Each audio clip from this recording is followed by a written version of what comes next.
As Sunnah trust, সুন্নাতে উদ্ভাসিত জীবনের জন্য। 4 নম্বর হলো এবার ফিতনা। উম্মতের ভিতরে যখনই সুন্নতের খেলাফ কিছু হয়, কিছু মানুষ ওঠে যে না সুন্নতটা নাও, ফিতনা শুরু হয়ে গেল, আযাব শুরু হয়ে গেল। এইবার আসেন আমরা সমাজে ঢুকি। অনেক সময় আমরা এগুলো অ্যাভয়েড করি। আমরা যখন কিছু বলি ফিতনার জন্য নয়। আমি আপনাদের আগেই বলেছি, সমাজের সকল আলেম উলামা একমত যে বাংলাদেশের সব মানুষ জাহান্নামে যাবে, ঠিক না ভাই? জান্নাতে যাওয়ার কোনো আশা নেই। আর এই জন্যই খ্রিস্টান মিশনারিরা তাড়াতাড়ি বাইবেল নিয়ে চলে এসেছেন যে বাংলাদেশের মানুষদেরকে জান্নাতে নিয়ে যাবেন। হাজরিন, বড় আফসোস লাগে। কালকে বিষয়টা হয়তো বিস্তারিত বলার চেষ্টা করব। আমরা ঝগড়া করছি ছোট ছোট বিষয় নিয়ে, মিলাদ নিয়ে, কিয়াম নিয়ে। এক শ্রেণীর আলেম উলামা দিনদার মানুষেরা মিলাদ আর কিয়ামকেই দিন বানিয়ে ফেলেছি আমরা। কোনো কথা নেই ফরজ ওয়াজিব হালাল হারাম ওটা নিয়ে কোনো কথা নেই, শুধু মিলাদ আর কিয়াম। আর এক শ্রেণীর আলেম উলামা রফাদাইন না করা, বুকে হাত বাঁধা, পেটে হাত বাঁধা, জোরে আমিন আস্তে আমিন নিয়ে ঝগড়া শুরু করেছে। আছে না নেই? তার মানে আমাদের দিন কারোর বুকে হাত বাঁধা, কারোর জোরে আমিন বলা, কারোর মিলাদ পড়া, যেগুলো সবাই বলছে মুস্তাহাব্বাত। আমরা এমন একটা পর্যায়ে গেছি, ভাইরা আমাকে বলছে খুব গরম কথা, ডাক্তার জাকির নায়েক, গরম মশলা না এটা, গরম মশলার মতো সারা বাংলাদেশে আলেম ওলামা খেপছে, ঠিক না? হ্যাঁ, জাকির নায়েকের বিরুদ্ধে হক্কানি আলেমরা, ও কিছু না, একেবারে ইসলামের দুশ্মন। আছে না নেই? আচ্ছা হলো, জাকির নায়েককে আমরা ভালো বলছি না, খারাপও বলছি না, কিন্তু তিনি কি কি অকারণে অন্যায়, তিনি কি অন্যায় করেছেন খুঁজে দেয় না। কি অন্যায় করেছেন? না উনি ভালো না, উনি কোনো আলেম না। ভালো কথা, আলেম না, বুঝলাম, আলেম না তো কত লোকই আছে। তিনি অন্যায়গুলো কি কি করেছেন? টাই পরেন, ভালো কথা, টাই পরলে কাফের হয় কিনা? না, এটা হারাম, হইলো হারাম। প্যান্ট পরেন, প্যান্ট পরলে কি হয়? হইলো মাকরু। তিনি বলেন রফাদাইন করতে হবে, হলে এটা তো আমরা বলছি চার মাযহাব হক। তিনি ইসলামের আকীদা ঈমানের পরিপন্থী কি বলেছেন? তিনি বাইবেল তাওরাত পড়ে ইসলামের কথা বলেন, তো হইলো ইসলামের কথা বাইবেল পড়ে তো সাহাবীরাও বলেছে। তিনি ভুল কথা কি বললেন? বলেন ঈমান আকীদা বিরোধী তেমন কিছু ভুল তারা বলেন না, বলেন ফিকহি মাসলা, হয়তো জোরে আমিন আস্তে আমিন এইগুলো। কিন্তু এই টিভিতে, এই বাংলাদেশের টিভি, ইন্ডিয়ার টিভি, পাকিস্তানের টিভি, বিভিন্ন টিভিতে সুস্পষ্ট কুফরি কথা বলা হচ্ছে, যে কওমি আলেমদেরকে বলা হচ্ছে, হক্কানি আলেমদেরকে বলা আছে, যারা নবীজিকে নূরের তৈরি মানে না তারা কাফের, যারা নবীজিকে আলিমুল গায়ব মানে না তারা কাফের, যারা নবীজিকে হাজের নাজের মানে না কাফের। এই রকম কথা, কবর ছবি দেখায় কবরে সেজদা করা দেখানো হচ্ছে। তাদের বিরুদ্ধে কিন্তু আলেমরা কিছুই বলছে না। আশ্চর্য কথা। জাকির নায়েক যদি খারাপ হয় তো এরা কারা? তো এটা কথা কই? তার মানে আমরা দিন কোথায় খুঁজে পাচ্ছি না। কারোর নাবিতে হাত বাঁধা দিন, কারোর বুকে হাত বাঁধা দিন, কারোর 8 টাকার তারাবি দিন, কারোর 20 টাকার তারাবি দিন, অথচ তারাবির নামাজটাই সুন্নত।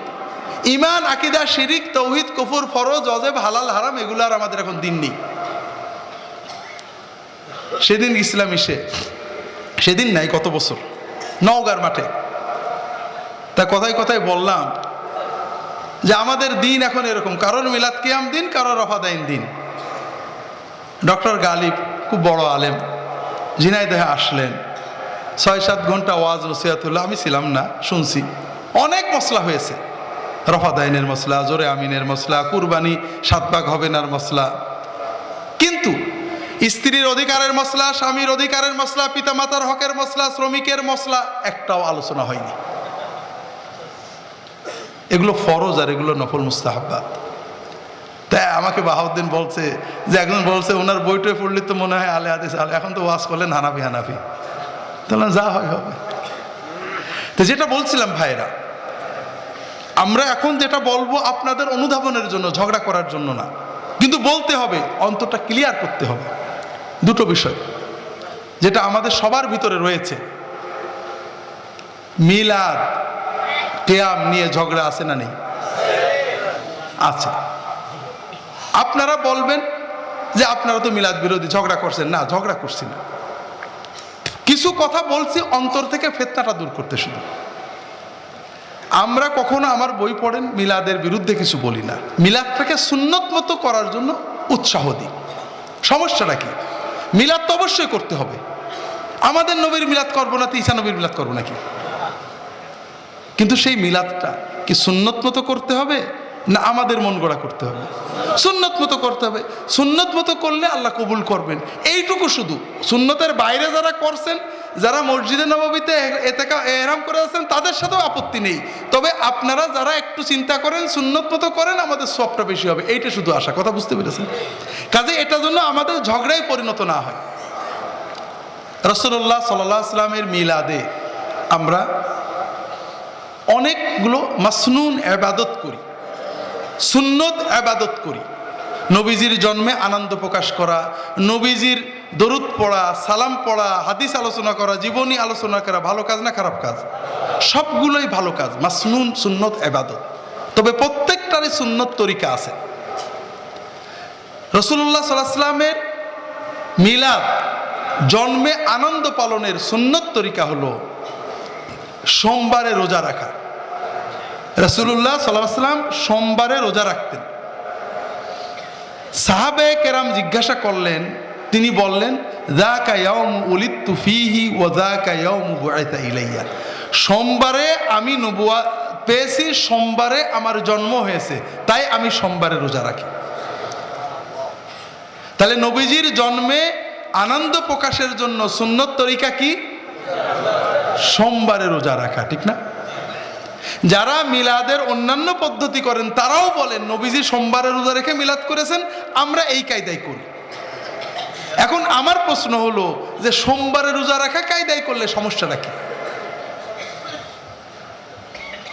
সোমবারে রোজা রাখা রাসূলুল্লাহ সাল্লাল্লাহু আলাইহি ওয়াসাল্লাম সুন্নত মিলাদ। এটা করলে প্রথম কি হবে? আল্লাহ রাসূল সাল্লাল্লাহু আলাইহি ওয়াসাল্লাম বলছেন, ইন্না মিন ওয়ারাইকুম আইয়ামাস সাবরি আইয়ামাল ফিতান লিল মুতামাসসিকি ফিহা আলা মা আনতুম আলাইহি আজরু 50 মিনকুম। ফিতনার জামানায়, আখেরি জামানায় যদি কেউ অবিকাল সাহাবীদের মতো সুন্নতের উপরে থাকে, একজন মুসলমান 50 জন সাহাবীর সমান সওয়াব পাবে। তাহলে আমি যদি সোমবারে রোজা রেখে মিলাদ পালন করি, তাহলে ইনশাআল্লাহ আল্লাহ কবুল করলে 50 জন সাহাবী সোমবারে রোজা রেখে যে সওয়াব পেয়েছেন, আমি সেই পরিমাণ সওয়াব পাবো। হাজরিন, এখন যদি এই নবীজির সুন্নতের কথা শুনে আপনার অন্তর খারাপ লাগে যে হায় হায়, এত পীর বুজুর্গ আলেম উলামা কোন কায়দায় মিলাদ করলেন, আরে কি বলে, আপনার অন্তরের ভিতরে খারাপ লাগে। আমি যদি বলতাম ফুরফুরার দাদা হুজুর এই কায়দায় মিলাদ করেছেন, অমক হুজুর এই এমদাদুল্লাহ মহাজের মক্কে এই কায়দায় মিলাদ করেছেন, আপনার অন্তরটা প্রশস্ত হতো। আর আমি বললাম জনাবে মুহাম্মদ রাসূলুল্লাহ সাল্লাল্লাহু আলাইহি ওয়াসাল্লাম এই কায়দায় মিলাদ করেছেন, আপনার অন্তর সংকুচিত হলো। আপনার অন্তরে কি ফিতনা আছে না নেই? আছে। নবীজির সুন্নতের খেলাফ গেলে ফিতনা এসে যাবে, ঠেকাতে পারবেন না। ভাইরা, নবীজির জীবনী আলোচনা করা, মিলাদ, দরুদ পড়া, সালাম পড়া, এগুলো সুন্নত ইবাদত। এখানেও নবীজির তরিকা আছে। রাসূলুল্লাহ সাল্লাল্লাহু আলাইহি ওয়াসাল্লাম নিজে তার জীবনী আলোচনা করেছেন, সাহাবীগণ বসে বসে শুনেছেন। কেউ দল ধরে দরুদ পড়েননি, কেউ উঠে দাঁড়াননি। সাহাবায়ে কেরামগণ, তাবেঈনগণ, তাবে তাবেঈনগণ, আমাদের 4 ইমামগণ সবাই নবীজির জীবনী, সিরাত, শামাইল আলোচনা করেছেন। সবাই বসে থেকেছেন। যিনি আলোচনা করেছেন কখনো দাঁড়িয়ে থেকেছেন, কখনো বসে আলোচনা করেছেন, কিন্তু বাকিরা কেউ দাঁড়ানোনি কিছুই না, সবাই বসে বসে শুনেছেন। নবীর উপরে দরুদ পড়েছেন, যার যার মতো সালাম পড়েছেন, নবীজির মহব্বতে চোখের পানি ফেলেছেন, নবীজির মহব্বতে আবেগে আপ্লুত হয়েছেন। এইভাবে তারা করেছেন। কথা কি বুঝতে পেরেছেন? এটা হলো সুন্নত পদ্ধতি। আমরা যেটা করি এটা সমাজে এর কোনো কোনো হুজুর করেছেন, আবেগে করেছেন, নাজায়েজ না। কিন্তু এখন যদি আপনি সুন্নতের বিপরীতে এইটাকে বলেন যে দাঁড়ালে বেশি আদব, তাহলে নবীজি সাহাবীদের আদব কম ছিল, অসুবিধা হয়ে গেল, ফিতনায় পড়ে গেলেন। আপনি যখন এই প্রচলিত পদ্ধতিকে জোর দিতে লাগলেন, নবীজির সুন্নতটা মারা গেল। কথা কি বুঝতে পেরেছেন? এই রকম আর একটা বলি, বেশি বলবো না, বাকিগুলো শুধু বলে বলে যাব। ইল্লাল্লাহ জিকির আছে না নেই? ওরে বাবা, খুন করতে রাজি কিন্তু ইল্লাল্লাহ জিকির ছাড়তে রাজি না, ঠিক না? বলতে হবে। যদিও এগুলো নিয়ে আমরা ঝগড়া, যারা ইল্লাল্লাহ জিকির করছেন আলহামদুলিল্লাহ অনেক ভালো কাজ আছে, আমরা তাদের ভালোবাসি, কারণ তার নামাজ আছে, রোজা আছে, দাড়ি আছে, টুপি আছে, সুন্নাত আছে, তাওহীদ আছে, পর্দা আছে, পুশিদা আছে, এইগুলোর জন্য তারা আমাদের দিনী ভাই। কথা বুঝতে পেরেছেন? তবে এই কাজটুকু অন্যায়, শুধু এইটুকু বলছি, কথা বুঝতেছেন না? কি সমস্যা? ইল্লাল্লাহর জিকির জায়েজ না জায়েজের বিতর্ক না। অদ্ভুত লাগে, আমরা নাহু সরক দিয়ে জিকির বানাই। ভাইরা, মূল কথাটা হলো রাসূলুল্লাহ সাল্লাল্লাহু আলাইহি ওয়াসাল্লাম, সাহাবীরা কি এটা করেছেন? সবাই বলছি করেননি। তা আমরা কেন করছি? আমরা বলছি যে আমরা এটাকে ইবাদত হিসেবে করছি না, ঔষধ হিসেবে, কলবের ঔষধ হিসেবে। কথাটা কি বুঝতে পারছেন? ভালো কথা। প্রথম কথা হলো রাসূলুল্লাহ সাল্লাল্লাহু আলাইহি ওয়াসাল্লাম কিসের চিকিৎসক ছিলেন, কলবের না চোখের? রাসূলুল্লাহ সাল্লাল্লাহু আলাইহি ওয়াসাল্লাম, আল্লাহ কোরআন আনলেন শিফাউল লিমা ফিস সুদূর, এই কালবগুলোকে তাজকিয়া করার জন্য, অন্তরের রোগ মুক্ত করার জন্যই তো রাসূলুল্লাহ আসছিলেন, ঠিক না? তো উনি যে জিকির দিলেন, যে দরুদ দিলেন, যে সালাম দিলেন, তাতে হবে না, আরো ঔষধ লাগবে, এই চিন্তাটা করব কেন? দুই নম্বর কথা হলো যে ঔষধ আমরা যদি বলি নবীর জামানায় লাগতো না, নবীজির সোহবতের কারণে অনেকেরই কল্প ঠিক হয়ে যেত, আমাদের কল্পগুলো ময়লা বেশি লাগবে। হাজেরিন, এই যুক্তি এবার সব জায়গায় দিই। নবীজির সাহাবীদের নামাজ বেশি লাগতো না, 5 ওয়াক্তই হতো, আমরা 6 ওয়াক্ত পড়বো, ঠিক আছে তো? ঠিক আছে।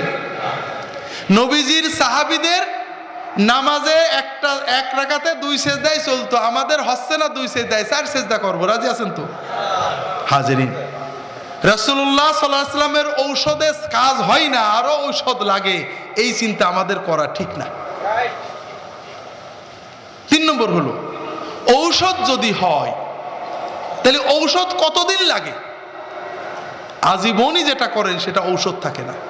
4 নম্বর আসল যেটা বলছি ভাইয়েরা,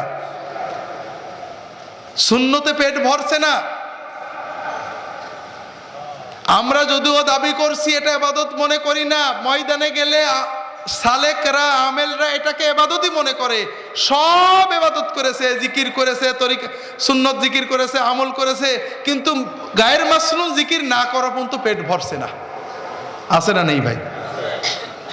এই জন্য আপনাদের বলবো ভাইরা, আসল কথা হলো যে সুন্নতের বাইরে যে কোনো খায়ের নেই। সুন্নতের বাইরে যখনই যাবেন কালবে ফিতনা আসবে। এই জন্য জীবনের প্রতিটি কাজ সুন্নতের ভিতরে করার জন্য চেষ্টা করতে হবে। আল্লাহ তৌফিক দান করুন, আমিন। হাজরিন, রাসূলুল্লাহ সাল্লাল্লাহু আলাইহি ওয়াসাল্লাম, সাহাবায়ে কেরাম যেভাবে দিন বুঝেছেন তাদেরটা বোঝার চেষ্টা করুন। সুন্নতের বাইরে যাওয়ার কারণে আমাদের এই দুর্দশা, যেটা বলতে চেয়েছিলাম, সংক্ষেপে হলো বলে শেষ করে দিচ্ছি ভাইরা। আজকে আমরা মুসলমানেরা এই যে ঝগড়াঝাটি করছি, আহলে হাদিস বলছে আমরা জাহান্নামে, হানাফিরা বলছে আহলে হাদিসরা জাহান্নামী, এই যে ফিতনাটা, এটার কারণ হলো সুন্নত থেকে সরে যাওয়া। কথা কি বুঝতে পেরেছেন? এখন বলবেন আহলে হাদিসরা তো দাবি করছে সব সহিহ হাদিস, আছে না নেই? আছে। একটা বিষয় হাদিসে আসছে, সৌদি আরব থেকে একজন আসছে, আমার কাছে গেছে, গ্রামে ঝগড়া হয়েছে, মনে করেছে আমি সৌদি আরব লোক, তার পক্ষে থাকবো। হুজুর, তারাবির নামাজ 8 রাকাত না পড়লে হবে, 8 রাকাত ছাড়া হবে না, নামাজই হবে না। বেতেরের নামাজ 3 রাকাত পড়লে হবেই না। তা আমি বললাম যেটা আপনার কে বলেছে? হুজুর, বুখারী শরীফের হাদিস না মানলে ঈমান থাকে? তো বুখারী শরীফের হাদিস কি আছে? এই যে নবীজি রমজানে, গায়ের রমজানে 8 রাকাত পড়তেন, 11 রাকাত পড়তেন। তাহলে বুখারী শরীফে কি আছে যে 8 বা 11 রাকাতের বেশি পড়া যাবে না? আছে নাকি? না, তা নেই। তাহলে আপনি কি করে বললেন যে বেশি পড়লে বুখারী শরীফ মানা হবে না? হাদিসে আছে রাসূলুল্লাহ সাল্লাল্লাহু আলাইহি ওয়াসাল্লাম এই কাজটা করেছেন, রাফুল ইয়াদাইন করেছেন। আবার সহিহ হাদিসে আছে উনি করেন। আপনি বড়জোর বলতে পারেন এটা সহিহ হাদিস দ্বারা প্রমাণিত, কিন্তু এটা নিয়ে ঝগড়া, এটা আমরা করছি। হানাফি সুন্নি ঝগড়া করছি। এই সব ঝগড়ার কারণ হলো সুন্নতকে ছেড়ে দেওয়া। আমাদের জীবনের মডেল কিন্তু রাসূলুল্লাহ সাল্লাল্লাহু আলাইহি ওয়াসাল্লাম, সাহাবায়ে কেরামগণ নন। আমাদের জীবনের মডেল হয়ে গেছেন আকাবের বুজুর্গরা। আমাদের একজন ওয়াইজ যখন ওয়াজ করতে ওঠেন, তিনি 1 ঘন্টা ওয়াজ করলে বুজুর্গদের কারামত বেশিরভাগ ওয়াজ করেন, ঠিক না ভাই? না রাসূলুল্লাহ সাল্লাল্লাহু আলাইহি ওয়াসাল্লাম সাহাবীদের সুন্নতের ওয়াজ করেন? হাজিরিন, এর কারণে আমাদের অবচেতনে মনের ভিতরে বুজুর্গরা এখন সবচেয়ে বড় আসন নিয়ে নিয়েছেন। আর আমরা মুসলমানেরা আমরা আছি কে কাফের কে মুশরিক, এক আলেমের বিরুদ্ধে বিশদগারে, ঠিক না ভাই? হাজিরিন, এর কারণ আমরা আল্লাহর কোরআন এবং রাসূল সাল্লাল্লাহু হাদিসকে ভুলে গেছি। আমরা যদি আল্লাহ রসুলকে আসল ধরতাম তাহলে আমাদের সব এক জায়গায় হয়ে যেত। আপনারা সাধারণ মুসলমানেরা, আলেম উলামারা যদি আমরা কোরআন সুন্নাহর দিকে ফিরে না যাই, আমরা সহি দিনটাকে, যেটা আল্লাহ গুরুত্ব দিয়েছেন সেটাকে আমরা গুরুত্ব দেব, সেটা হলো ঈমান তাওহীদ। কথা বোঝেননি? যেটা আল্লাহ গুরুত্ব দিয়েছেন রাসূল সাল্লাল্লাহু আলাইহি ওয়াসাল্লামের ইত্তেবা, সেটা গুরুত্ব দেব। যেটা আল্লাহ গুরুত্ব দিয়েছেন, ফরজ করেছেন, নামাজ, রোজা, হজ, যাকাত, আল্লাহর হক, বান্দার হক ইত্যাদিকে, যেগুলো নিয়ে আল্লাহ রসুল সাল্লাল্লাহু আলাইহি ওয়াসাল্লাম গুরুত্ব কম দিয়েছেন, একাধিক রেখেছেন, সেটা একাধিক থাকবে। কোন সাহাবী 3 রাকাত বেতর পড়েছেন, কোন সাহাবী 5 রাকাত পড়েছেন, কোন সাহাবী 1 রাকাত পড়েছেন, কোন সাহাবী কুনুত হাত তুলে পড়েছেন, কোন সাহাবী এমন করে পড়েছেন, কোন সাহাবী রফা দেন করেছেন, কোন সাহাবী করেননি, কোন সাহাবী জানাজার নামাজে সূরা ফাতিহা পড়েছেন, কোন সাহাবী পড়েননি, কোন সাহাবী ইমাম হোসেন সূরা ফাতিহা পড়েছেন, কোন সাহাবী পড়েননি। এগুলো সাহাবীদের যুগে বিভিন্ন রকম ছিল, এগুলো যুগ যুগ ধরে বিভিন্ন রকমই থাকবে। আমার কথা কি বুঝতে পেরেছেন? এগুলো নিয়ে মতভেদ থাকবে, দলভেদ থাকবে না। দুর্ভাগ্য, আমরা এগুলো নিয়ে দলভেদ করছি, হিংসাহিংসি করছি, ফতোয়াবাজি করছি, জাহান্নামী বানাচ্ছি, আর আসল ইসলামটাকে আমরা চুরি হওয়ার সুযোগ করে দিচ্ছি। হাজিরিন, যাক, আমি আর লম্বা করব না। আমার অনুরোধ হলো উলামায়ে কেরাম, তালেবে ইলম সবার জন্য চিন্তার সময় এসেছে। আপনি কি হেরার আলোয় আলোকিত হতে চান? আপনি কি সুন্নাহর আলোকে জীবন গড়তে চান? প্রফেসর ডক্টর খন্দকার আব্দুল্লাহ জাহাঙ্গীর রচিত কোরআন সুন্নাহ ভিত্তিক জীবন ঘনিষ্ঠ বইগুলো পড়ুন, সুন্দর জীবন গড়ুন। ইসলামী আকীদা, হাদিসের নামে জালিয়াতি, ইহয়াউস সুনান, রাহে বেলায়েত সহ আরো অনেক বই। কোরআন সুন্নাহর সাথে থাকুন, জীবন বদলে যাবে। যোগাযোগ আস সুন্নাহ ট্রাস্ট 01715400640।